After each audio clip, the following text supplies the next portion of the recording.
তো বন্ধুরা একটু দেখে নেবো যে কোথায় কিরকম বৃষ্টি হওয়ার সম্ভাবনা রয়েছে। আজ ৯ মে ২০২৪। তো এই মুহূর্তে যদি আমরা একটু আকাশের দিকে তাকাই তাতে করে দেখা যাচ্ছে যে পশ্চিমবঙ্গের দিক থেকে কিন্তু হালকা ফুলকা বৃষ্টিপাত হলেও হতে পারে আজকে।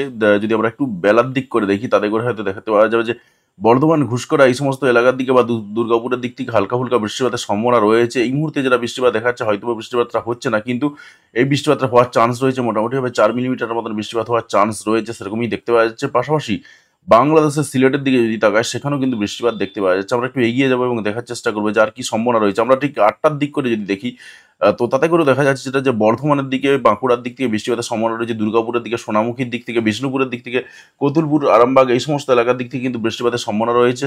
তো আমরা আরেকটু যদি এগিয়ে যাই এবং দেখার চেষ্টা করি যে আর কোথায় কি সম্ভাবনা রয়েছে, তাতে করে দেখা যাচ্ছে বিহারের দিক থেকে একটু আধটু বৃষ্টিপাতের সম্ভাবনা রয়েছে। বাংলাদেশের দিক থেকে বৃষ্টিপাত সকালের দিকে দেখতে পাওয়া যাচ্ছে না। তবে এই যে বর্ধমানের দিক থেকে যে বৃষ্টিপাতগুলো দেখলাম, এটা হয়তো একটু পরে শুরু হতে পারে। আমরা একটু এগিয়ে যাবো এবং দেখার চেষ্টা করবো। আমরা ঠিক যদি ১০টার দিক করে দেখি, ১০টার দিক করে দেখা যাচ্ছে যেটা যে বেশ কিছু এলাকাতে কিন্তু একদম ঝেঁপে বৃষ্টিপাত হওয়ার সম্ভাবনা রয়েছে। বিশেষ করে যদি খাদরার দিকে চলে যায়, বাঁকুড়ার দিকে চলে যায়, সেই সমস্ত এলাকার দিকে কিন্তু মারাত্মক বৃষ্টিপাতের সম্ভাবনা রয়েছে। এমনকি পুরুলিয়ার রঘুনাথপুরের দিক থেকেও কিন্তু বেশ ভারী বৃষ্টিপাতের সম্ভাবনা রয়েছে। এছাড়াও কিন্তু চিত্তরঞ্জনের দিকে বৃষ্টিপাতের সম্ভাবনা রয়েছে। ধানবাদের দিক থেকে বৃষ্টিপাতের সম্ভাবনা কিন্তু দেখতে পাওয়া যাচ্ছে। এছাড়াও কিন্তু আমরা দেখতে পাচ্ছি যে চন্দ্রকোনা, গোয়ালতোর, আরামবাগ, কতুলপুর, বিষ্ণুপুর এই সমস্ত এলাকার দিকেও কিন্তু ১০টার দিক করে বৃষ্টিপাত হওয়ার সম্ভাবনা রয়েছে। তবে খাদরা, রঘুনাথপুর এই সমস্ত এলাকার দিকে এবং ধানবাদের দিক থেকে যদি আমরা দেখি সেখানে মারাত্মক পরিমাণে বৃষ্টিপাত রয়েছে। এছাড়াও ২ মেদিনীপুর, কলকাতা সহ বৃষ্টিপাত হালকা ফুলকা একটু দেখাচ্ছে। তবে এই বৃষ্টিপাতটা হওয়ার চান্স কিন্তু খুবই কম। তো আমরা আরেকটু এগিয়ে যাবো, আর কোথায় কি সম্ভাবনা রয়েছে সেদিকে নজর রাখবো। তো আমরা আরেকটু এগিয়ে যাচ্ছি এবং দেখলাম যে ঠিক ১২টার দিক করে কিন্তু সম্ভাবনা রয়েছে। দেখা যাচ্ছে বিশেষ করে পূর্ব মেদিনীপুর একেবারে সমুদ্র উপকূলবর্তী এলাকার দিকে আমরা যদি চলে যাই, দীঘা, কাঁথি এই সমস্ত এলাকার দিকে, পাশাপাশি সাউথ ২৪ পরগনার দিকে যদি চলে যাই, জয়নগরের দিক থেকে, গোসাবার দিক থেকে, এখানেও কিন্তু দেখা যাচ্ছে হালকা ফুলকা বৃষ্টিপাতের সম্ভাবনা রয়েছে। পাশাপাশি বাংলাদেশের শ্যামনগরের দিকে যদি আমরা চলে যাই, খুলনা, বরিশালের দিক থেকেও কিন্তু হালকা ফুলকা সম্ভাবনা রয়েছে। এবারে এই বৃষ্টিটা ১টার দিকে দেখাচ্ছে, আপনি ধরে চলতে পারেন যে ৩টে বা ৪টের দিক করে আসলেও আসতে পারে। পাশাপাশি কিন্তু আমরা দেখতে পাচ্ছি আজকে ১টার দিক করে যে বৃষ্টিটা দেখাচ্ছে এটা কিন্তু মারাত্মকভাবে বৃষ্টিপাত হবে এবং সেটা ৩টের দিক করে হতে পারে। সেটা পুরুলিয়ার দিক থেকে সম্ভাবনা রয়েছে, বলরামপুরের দিক থেকে সম্ভাবনা রয়েছে। অর্থাৎ পুরুলিয়ার আজকে বেশিরভাগ এলাকাতেই কিন্তু মারাত্মক বৃষ্টিপাত হবে, পাশাপাশি সেরকমই দেখা যাচ্ছে। এছাড়াও কিন্তু ঝাড়গ্রামের ২-১টা জায়গাতেও বৃষ্টিপাত হওয়ার সম্ভাবনা রয়েছে। তো আমরা আরেকটু এগিয়ে যাবো, আর কি সম্ভাবনা রয়েছে। পাশাপাশি আমরা দেখতে পাচ্ছি গোটা আসাম জুড়ে কিন্তু বৃষ্টিপাত হওয়ার সম্ভাবনা রয়েছে। আমরা আরেকটু এগিয়ে যাচ্ছি এবং আমরা দেখলাম যে ঠিক ৩টের দিক করে কিন্তু উড়িষ্যা উপকূলবর্তী এলাকার দিক দিয়ে, বিশেষ করে পশ্চিমবঙ্গ লাগোয়া এলাকার দিকে বৃষ্টিপাতের সম্ভাবনা রয়েছে। যদি আমরা বালেশ্বরের দিকে চলে যাই সেখানেও কিন্তু বৃষ্টিপাতের সম্ভাবনা রয়েছে, বা উম বালেশ্বরের দিক থেকে যেমন বৃষ্টিপাতের সম্ভাবনা রয়েছে, হালকা ফুলকা একটা দুটো ছোঁয়া দীঘা, ঘাঁটির দিকে পড়লেও পড়তে পারে। তো ৪টের দিক করে কিন্তু হালকা ফুলকা যেটুকু সম্ভাবনা রয়েছে সেটা পুরোটাই উড়িষ্যার দিক থেকে সম্ভাবনা দেখতে পাওয়া যাচ্ছে। আমরা আরেকটু এগিয়ে যাব, আমরা দেখলাম যে বালেশ্বরে, জলেশ্বর এই সমস্ত এলাকার দিকে কিন্তু বৃষ্টিপাতের সম্ভাবনা সবথেকে বেশি রয়েছে।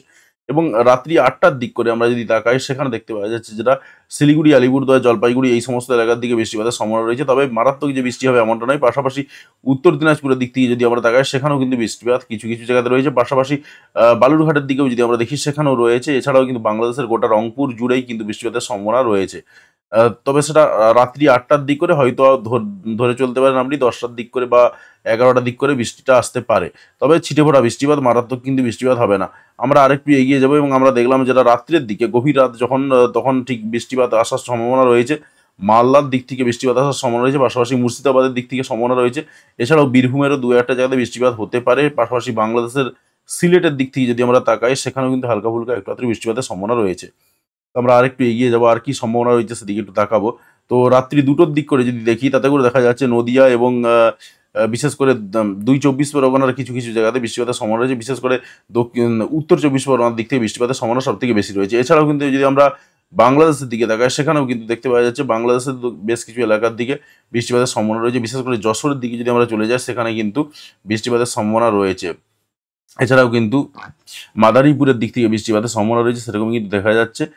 পাশাপাশি কিন্তু আরও বেশ কয়েকটা এলাকার দিকে বৃষ্টিপাত হতে পারে। ওভারঅল বলতে পারি যে মেহেরপুর এলাকাতে এবং খুলনা, বরিশাল এই সমস্ত এলাকার দিকে বৃষ্টিপাত হওয়ার সম্ভাবনা রয়েছে, সেরকমই কিন্তু দেখতে পাওয়া যাচ্ছে। এবং এটা রাত্রের দিকে, রাত্রি ৩টে-৪টের দিক করে বৃষ্টিপাত হওয়ার সম্ভাবনা রয়েছে। আমরা আরেকটু এগিয়ে যাব, আমরা ভোর ৫টার দিকে যখন প্রবেশ করলাম তখন দেখলাম যেটা অর্থাৎ শুক্রবার ভোর ৫টার দিক করে ১০ তারিখ, তাতে করে দেখা যাচ্ছে খুলনা এবং বরিশালের দিক থেকে ভালো মাত্রায় বৃষ্টিপাত হওয়ার সম্ভাবনা রয়েছে। এছাড়াও কিন্তু বগুড়ার দিক থেকে বৃষ্টিপাত হতে পারে।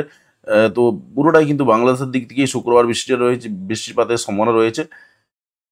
এছাড়া কিন্তু সম্ভাবনা রয়েছে আমরা 11টার দিক করে দেখতে পাচ্ছি যেটা ভালো মাত্রায় বৃষ্টি হওয়ার সম্ভাবনা রয়েছে হলদিয়ার দিক থেকে, কাঁথির দিক থেকে। এছাড়াও কিন্তু হাওড়ার বেশিরভাগ এলাকাতেই বৃষ্টিপাত হওয়ার সম্ভাবনা রয়েছে। এছাড়াও কিন্তু সম্ভাবনা রয়েছে হাবড়ার দিক থেকে, চন্দননগরের দিক থেকে বৃষ্টিপাত, খড়দার দিক থেকে বৃষ্টিপাতের সম্ভাবনা রয়েছে। এবং ওভারঅল বলা যেতে পারে 2 চব্বিশ পরগনার দিক থেকে কিন্তু ভালো মাত্রায় বৃষ্টিপাত হওয়ার সম্ভাবনা কিন্তু আমরা দেখতে পাচ্ছি। ঠিক 12টার দিক করে আপনি ধরে চলতে পারেন এটা হয়তো 1টা কিংবা 2টোর দিক করে শুরু হতে পারে। ওভারঅল কিন্তু শুক্রবার দিনে আমরা দেখলাম যেটা যে বৃষ্টিপাত হওয়ার সম্ভাবনা রয়েছে। এবং শুক্রবার দিন যদি আমরা আরেকটু এগিয়ে যাই, দেখা যাচ্ছে যেটা বাংলাদেশের উত্তরভাগে বৃষ্টিপাত হওয়ার সম্ভাবনা রয়েছে, বিশেষ করে রাজশাহী, ময়মনসিংহ, ঢাকা এই সমস্ত এলাকার দিকে কিন্তু বৃষ্টিপাত হওয়ার সম্ভাবনা ভালো মাত্রায় দেখতে পাওয়া যাচ্ছে। তো শুক্রবার দিন রাত্রি 10টার দিকে প্রবেশ করলাম এবং দেখলাম যেটা যে শুক্রবার দিন কিন্তু ওভারঅল বাংলাদেশে বৃষ্টিপাত হওয়ার সম্ভাবনাই বেশি রয়েছে। আমরা একটু ঝটপট এগিয়ে যাবো এবং দেখে নেবো যে দেখুন শনিবার দিনে যখন আমরা প্রবেশ করলাম, শনিবার দিনে কিন্তু দেখা যাচ্ছে বাংলাদেশে কিন্তু ভালো মাত্রায় বৃষ্টিপাত হওয়ার সম্ভাবনা রয়েছে। তো আমরা আরেকটু এগিয়ে যাবো, আমরা যখন রবিবার দিন প্রবেশ করছি আমরা দেখতে পাচ্ছি যেটা রবিবার দিন ওভারঅল কিন্তু বৃষ্টিপাতটা মনে হচ্ছে একটু কমে যাচ্ছে। তো রবিবার দিন দেখলাম যে বৃষ্টিপাতটা একটু কমে যাচ্ছে এবং সোমবার দিনে দেখলাম যেটা সোমবার দিনের বৃষ্টিপাতটাও কিন্তু খুব মারাত্মকভাবে থাকছে না।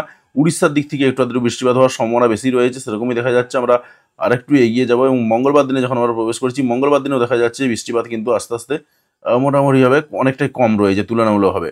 আজকে এবং কালকে যেটুকু বৃষ্টি হবে তারপরে কিন্তু অনেকটা বৃষ্টিপাত কিন্তু আস্তে আস্তে কমতে থাকবে, সেরকমই কিন্তু দেখা যাচ্ছে। বৃহস্পতিবার দিন, শুক্রবার দিন যদি আমরা দেখি তাতে করে দেখা যাচ্ছে বৃষ্টিপাত কিন্তু অনেকটাই কমে গেছে, আর সেভাবে বৃষ্টিপাত থাকছে না। এবারে যদি আমরা একটু বৃষ্টিপাতের পরিমাণটা দেখে নিই যে কী সমান রয়েছে, দেখুন 3 দিনের দিনে মোট টোটাল বৃষ্টিপাতের পরিমাণ যেটুকু রয়েছে সেই একই রকম দেখাচ্ছে।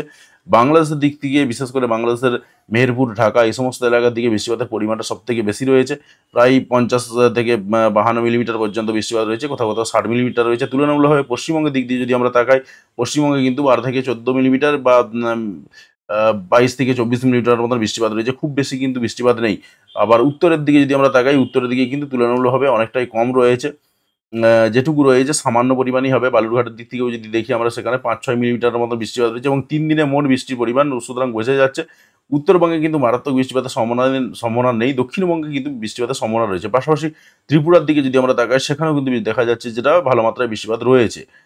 তবে 3 দিনের বৃষ্টিপাত, এবং আমরা যদি 5 দিনের জন্য অবস্থাটা দেখি, 5 দিনেও দেখা যাচ্ছে যেটা বাংলাদেশের পাশাপাশি কিন্তু পশ্চিমবঙ্গেও ভালো মাত্রায় বৃষ্টিপাতের সম্ভাবনা রয়েছে। এবং আগামী 10 দিনে যদি দেখি, আগামী 10 দিনেও কিন্তু পরিবর্তনটা অনেকটাই রয়েছে। সুতরাং বোঝা যাচ্ছে যে এখনও 10টা দিন কিন্তু বৃষ্টিপাত হওয়ার সম্ভাবনা রয়েছে। যেটা বৃষ্টিপাত হওয়া বাকি রয়েছে সেই বৃষ্টিপাতটা কিন্তু এখনও হবে। এবং পশ্চিমবঙ্গের দিক থেকে যদি আমরা দেখে নিই, তাতে করে দেখা যাচ্ছে যে কলকাতা এবং 24 পরগনা, পাশাপাশি নদিয়া, মুর্শিদাবাদ এই সমস্ত এলাকার দিকে কিন্তু ভালো মাত্রায় বৃষ্টিপাতের সম্ভাবনা রয়েছে তুলনামূলকভাবে অন্যান্য জায়গাগুলোর থেকে। আর এছাড়া যদি আমরা বাংলাদেশের দিকে যদি তাকাই, সেখানেও কিন্তু ভালো মাত্রায় বৃষ্টিপাত হওয়ার সম্ভাবনা রয়েছে। তুলনামূলকভাবে কিন্তু রংপুর, চট্টগ্রাম এই সমস্ত এলাকার দিকে একটু কম বৃষ্টিপাত হবে। এবারে যদি একটু দেখে নিই যে নিম্নচাপের সম্ভাবনাটা কোথায় কীরকম রয়েছে, নিম্নচাপ আদৌ রয়েছে কিনা। তো আমরা এই মুহূর্তে দেখতে পাচ্ছি যারা নিম্নচাপ কিন্তু দেখতে পাওয়া যাচ্ছে না। আমরা একটু এগিয়ে যাবো এবং দেখার চেষ্টা করি যে কোথাও কোনো রকম নিম্নচাপ রয়েছে কিনা। দেখুন বঙ্গোপসাগরে কিন্তু সেভাবে মারাত্মক নিম্নচাপ নেই, ছড়িয়ে ছিটিয়ে গেছে নিম্নচাপটা। তো সেই নিম্নচাপটাই কিন্তু চারদিকে ছড়িয়ে ছিটিয়ে যাওয়ার জন্য কিন্তু আস্তে আস্তে একটু একটু প্রবেশ করছে। তো তা সত্ত্বেও কিন্তু আমরা দেখলাম যে দমকা বাতাস কিন্তু দিতে পারে আজকে খুলনা, বরিশালের দিক থেকে 3টের দিক করে, সেরকমই কিন্তু সম্ভাবনা রয়েছে। আমরা আরেকটু এগিয়ে যাবো এবং কি সম্ভাবনা রয়েছে সেদিকে তাকাবো। দেখতে পাওয়া যাচ্ছে যেটা যে রাউরকেলার দিক থেকে যেমন দমকা বাতাস দেবে, কিন্তু পশ্চিমবঙ্গ, বাংলাদেশের দিক থেকে অতটা সম্ভাবনা নেই। তুলনামূলকভাবে কিন্তু উড়িষ্যার দিক থেকে দমকা বাতাসের পরিমাণটা অনেকটাই বেশি রয়েছে। আমরা বৃহস্পতিবার দিনের থেকে শুক্রবারে প্রবেশ করেছি। শুক্রবারেও কিন্তু দেখতে পাচ্ছি যেটা কম বেশি কিন্তু রাত্রের দিকে রয়েছে এই মুহূর্তে। অতটা নিম্নচাপ কিন্তু দেখতে পাওয়া যাচ্ছে না। আমরা যদি বঙ্গোপসাগরের দিকে তাকাই, বঙ্গোপসাগরে কিন্তু কোথাও কোনো রকম নিম্নচাপ সেভাবে নেই এবং বাতাস বইছে বিভিন্ন রকমভাবে, কিন্তু যে ঘূর্ণিঝড়ের একটা অবস্থান সৃষ্টি করেছে, এই ঘূর্ণিঝড় কিন্তু হবে না, সেরকমই কিন্তু দেখতে পাওয়া যাচ্ছে। আমরা আরেকটু এগিয়ে যাবো আর দেখার চেষ্টা করবো যে আর কি সম্ভাবনা রয়েছে। দেখা যাচ্ছে হালকা ফুলকা একটু আধটু নিম্নচাপ তৈরি হচ্ছে সত্যি কথা, কিন্তু মারাত্মক প্রভাব পড়বে না সেরকমই দেখা যাচ্ছে। আমরা ঠিক যদি শুক্রবার 10টার দিক করে দেখি, দেখা যাচ্ছে যেটা উড়িষ্যার উপকূলবর্তী এলাকার দিক দিয়ে একটা নিম্নচাপ প্রবেশ করছে এবং যার গতিবেগটা যদি আমরা দেখে নিই, সেখানে প্রায় 65 কিলোমিটার বেগে ঝড়ের গতিবেগ রয়েছে, সেটা সমুদ্রের উপরে। পাশাপাশি সেটা যখন বালেশ্বর দিয়ে, জলেশ্বর দিয়ে প্রবেশ করছে, সেটা কিন্তু 40-42 কিলোমিটারে পৌঁছে যাচ্ছে। পাশাপাশি এটা কিন্তু খড়গপুর এবং পার্শ্ববর্তী অর্থাৎ পশ্চিম মেদিনীপুর, পূর্ব মেদিনীপুরের 2-1টা জায়গাতে 40 কিলোমিটার বেগে ঝড় দেবে সেরকমই দেখা যাচ্ছে। এছাড়া বেশি কিন্তু কিছু নেই। তো আমরা আরেকটু এগিয়ে যাবো আর কোথায় কি সম্ভাবনা রয়েছে আমরা দেখছি যেটা যে অতটা নিম্নচাপের আর গতি নেই, নিম্নচাপটা অনেকটাই কিন্তু ছড়িয়েছে, ঠিক আছে। এবার একটু ঝটপট দেখার চেষ্টা করব কি রয়েছে। তো যেটা দেখা যাচ্ছে যে নিম্নচাপ কিন্তু সেভাবে নেই, হালকা-ফুলকাভাবে নিম্নচাপই রয়েছে এবং সেটা মোটামুটিভাবে উড়িষ্যার দিক দিয়ে সবথেকে বেশি রয়েছে। পশ্চিমবঙ্গের দিক দিয়ে কিন্তু সেভাবে আজ ঝড়ের সম্ভাবনাও কিন্তু দেখতে পাওয়া যাচ্ছে না। তো যদি পরবর্তী সময়ে আবার দেখা যায় সেক্ষেত্রে আবার বলে দেব। তো ওভারঅল কিন্তু আমরা যেটা দেখলাম যে শুক্রবার বা শনিবার যদি চলে আসি, তাতে করে দেখা যাচ্ছে মাঝে মধ্যে একটু আধটু নিম্নচাপ বা দমকা বাতাস দিতে পারে। যেমন শুক্রবার দিনে আমরা যদি দেখি, শুক্রবার দিনে কিন্তু আবার দেখা যাচ্ছে বঙ্গোপসাগরে হালকা-ফুলকা একটু নিম্নচাপ রয়েছে। যে নিম্নচাপটা কিন্তু পশ্চিমবঙ্গের দিক থেকে এবং বাংলাদেশের দিকে প্রবেশ করার সম্ভাবনা রয়েছে এবং বাংলাদেশের যদি আমরা সিরাজগঞ্জের দিক থেকে দেখি, সেখানে প্রায় ৬০ কিলোমিটার বেগে ঝোড়ো হাওয়ার সম্ভাবনা রয়েছে এবং সেটা শুক্রবার অর্থাৎ ১৭ তারিখ ১০টার দিক করে। তো এটা পরবর্তী সময়ে পরিবর্তন হতে পারে, সেটা পরবর্তী সময়ে আবার আমরা চোখ রাখবো। তো ওভারঅল কিন্তু এরকম অবস্থা দাঁড়াচ্ছে। আমরা যদি একটু মেঘের অবস্থার দিকে তাকাই, আজকে আকাশে কীরকম মেঘ থাকবে, তাতে করে দেখা যাচ্ছে যে দেখুন আকাশ কিন্তু আংশিক মেঘাচ্ছন্ন থাকবে, সেরকমই দেখা যাচ্ছে। পশ্চিমবঙ্গের দিক থেকে বেশিরভাগ জায়গাতেই কিন্তু আংশিক মেঘাচ্ছন্ন আকাশ থাকবে। তো ওভারঅল কিন্তু বৃষ্টিপাতের সম্ভাবনাও কিন্তু আমরা দেখলাম। পাশাপাশি বাংলাদেশের দিকে যদি তাকাই, সেখানেও কিন্তু বেশিরভাগ জায়গাতে আংশিক মেঘাচ্ছন্ন আকাশ থাকবে, কোথাও কোথাও একটু ভালো মাত্রায় মেঘ থাকবে। তো ওভারঅল কিন্তু মেঘে ঢাকা থাকবে অনেকটা অংশ জুড়েই। তো একটা মেঘাচ্ছন্ন আবহাওয়া তৈরি হয়ে থাকবে। তো যাই হোক বন্ধুরা, আশা করছি আপনি আপনার এলাকার পরিবেশ পরিস্থিতি বুঝতে পেরেছেন। তো অতি অবশ্যই কমেন্ট করে জানাবেন যে আপনার এলাকার আবহাওয়া অবস্থা কীরকম রয়েছে এবং কোন এলাকা থেকে ভিডিওটি দেখলেন, অতি অবশ্যই কমেন্ট করে জানাবেন। আর চ্যানেলে যদি নতুন হয়ে থাকেন সেক্ষেত্রে অতি অবশ্যই চ্যানেলটি সাবস্ক্রাইব করে নেবেন এবং পাশে আসা বেল বাটনটি প্রেস করে নেবেন। আর যদি ফেসবুক থেকে দেখে থাকেন সেক্ষেত্রে অতি অবশ্যই ফলো করে নেবেন। তো ধন্যবাদ বন্ধু ভিডিওটি দেখার জন্য। অতি অবশ্যই ভিডিওতে লাইক দিয়ে আমাদের উৎসাহ বাড়াবেন।